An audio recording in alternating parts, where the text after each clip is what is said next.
Well, folks, a few minutes ago, just got done from about a 7-mile ride. Wasn't by choice. I said my brother's mentally ill, and cops supposed to come get him today so he could get, readmitted into the mental hospital. And I had him blocked in with my pickup truck so he couldn't leave. But my son wanted to go to town, so he took the pickup truck and they put the side-by-side in its place. But my brother barreled through the side-by-side, and I ran out barefoot and jumped in front of my brother's truck thinking, he'd stop, but he didn't stop. So I wouldn't get ran over. I jumped up on the hood of my brother's truck. And, well, my brother did not stop at all. And commenced my 7-mile ride down the highway. So I started out, of course, you see in the movies how it goes. You grab the hood and there's blah, blah, blah. My brother's trying to kill me, of course. He's crazy. And he's trying to kill me by knocking me off. And we're going speeds up to, like 80 miles an hour. And, I'm on the hood. And holding on to the hood does not work. That's stupid movie crap. I grabbed the freaking windshield wipers. My hands are freaking sore as crap. Because, he was trying to knock me off. He was swerving back and forth, hitting the brakes. And, I'm just mouthing to him. It's like, are you going to let me off? And he's going, no. And he's trying to knock me off.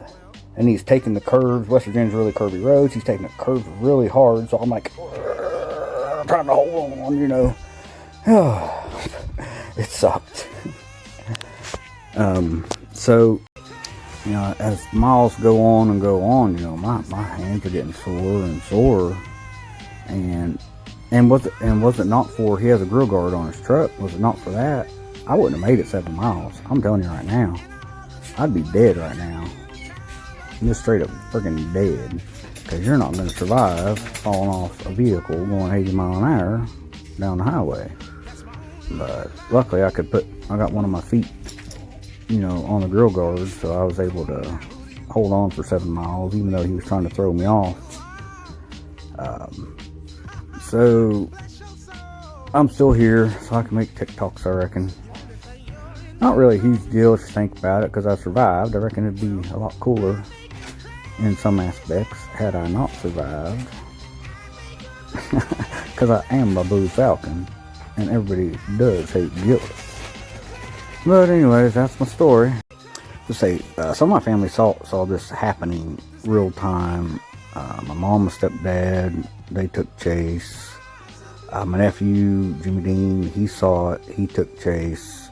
And they followed my brother with me on the hood for the entire way. My nephew, Jimmy Dean, as soon as we got to the edge of town, my brother Jim, he flipped a U-turn right in the middle of the road, and then drove up to a church, which was a church where he was trying to meet somebody that doesn't exist, because as I said, he's not mentally well. So I don't hold any ill will to my brother. He was trying to kill me and stuff, but he's not mentally well. I don't, as soon as I was able to get off the hood, my hands were just, I went over to the driver's side door. He wouldn't let me in, but, I gave him a thumbs up, said, are you okay? And he said he was okay. And, that's what I say. I was so tired, just from trying to hold on. I was looking for places to try to bail,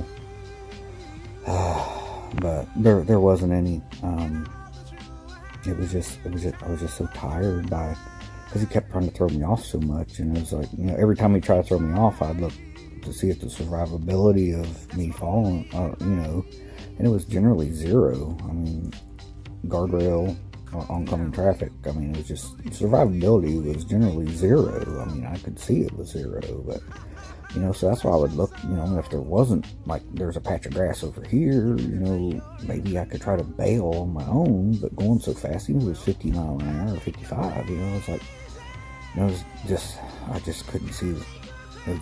That's why I just tried to hold on as long as I could, and I freaking held on. So I guess that's what you do, huh?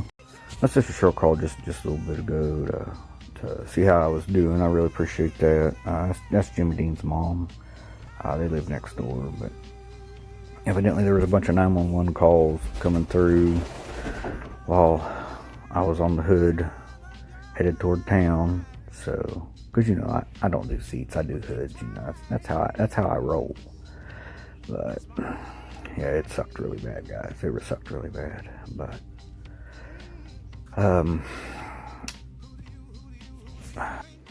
I'm still processing all of this. It really is kind of crazy. It's different in wartime. Whenever you almost die, you kind of get used to it.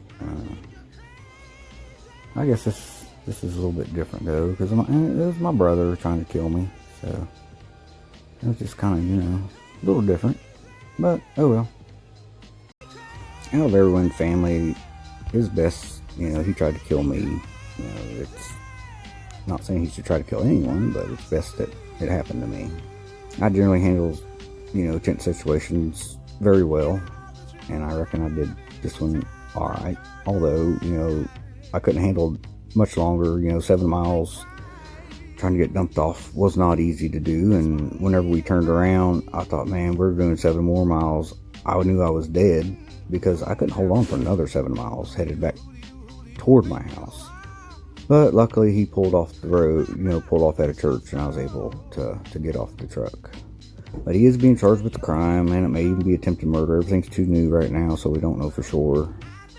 It's gonna, you know, if it gets him the help that he needs, and, you know, that's great. You know, because we don't want him to end up killing somebody someday. We just want to get him, he just needs to get help. So my mom called me, and she told me, you know, what she saw. My brother was coming straight at me, and she said she didn't want to see me. She said she knew I was going to get run over.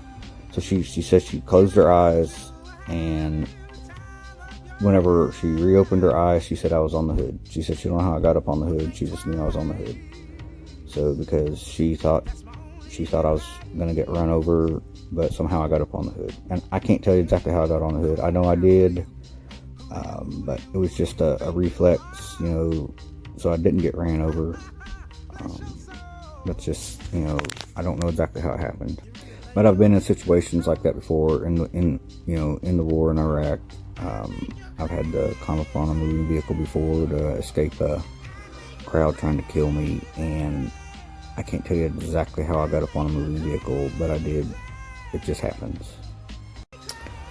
Yeah, so far today I'm mostly just sore, like my ribs and my elbows and stuff. So just from trying to hold on. I guess it's kind of like riding a bull, because he was swerving and crap and trying to throw me off. Except for instead of 8 seconds, it was for 7 miles. However, for how long that did.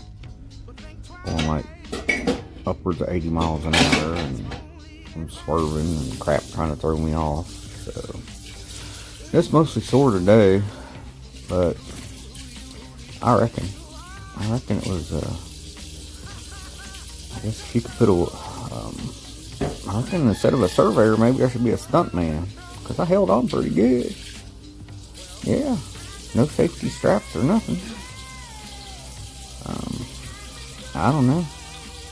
Maybe stuntman's in my future now, because I frickin' survived, huh? That's what I say, man. My family, most of them care less about me, so. That's the crazy part, you know. It's like I've got some that are really concerned and have shown concern, you know.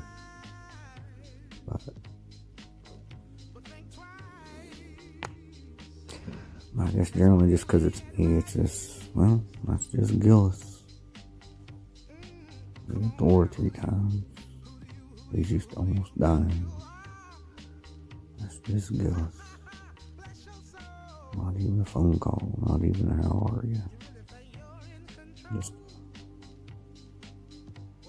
that's just Gillis. 7 miles. Another truck.